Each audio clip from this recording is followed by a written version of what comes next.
यानंतर मी जगदीश बेदवे साहेब हे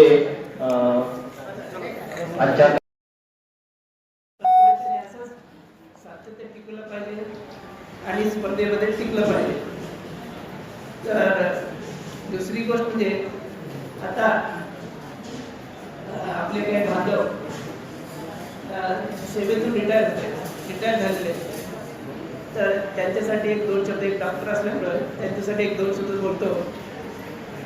मित्रो, रिटायर झाल्यानंतर ती एक आपण संधी समजायची. जिथे नोकऱ्या असतील तिथे आम्हाला कांशीराम साहेबांच्या भाषेमध्ये जितकी इतनी आबादी उसकी उतनी भागीदारी, आणि या भागीदारीसाठी सुद्धा आपल्याला संघर्ष करावा लागणार आहे. जातीय जनगणना सरकार टाळते, ती होण्याची आज नितांत गरज आहे.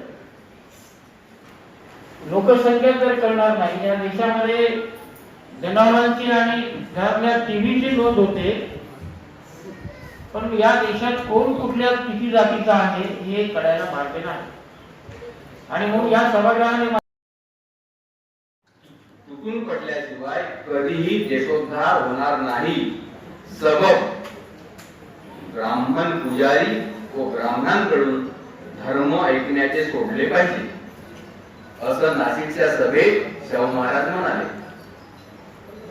शाहू महाराजांना जर आपण स्वीकारणार असाल, त्यांचं तत्व मान्य करणार असाल, तर याच्यावर विचार करावा आणि विचार करून कृती करावी.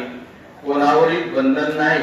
भारतीय संविधानाने आपल्याला अधिकार दिलेला आहे, काय करायचं काय नाही करायचं, कुठं जायचं कुठं नाही जायचं, भारतीय संविधानाने अधिकार दिलेला आहे. पण आपल्या महापुरुषांनी दिलेले जे संदेश आहेत त्याच्यावर आपण विचार करून निर्णय घ्यावा. आणि शेवटचा मुद्दा सांगतो आपल्याला गुरु लोकांनी सांगितलं, नियंत्याने ते आहे.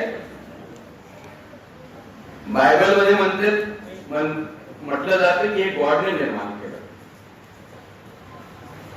कोणी म्हणतात की ब्रह्माची निर्मिती आहे, कोणी म्हणतात अल्लाची निर्मिती आहे.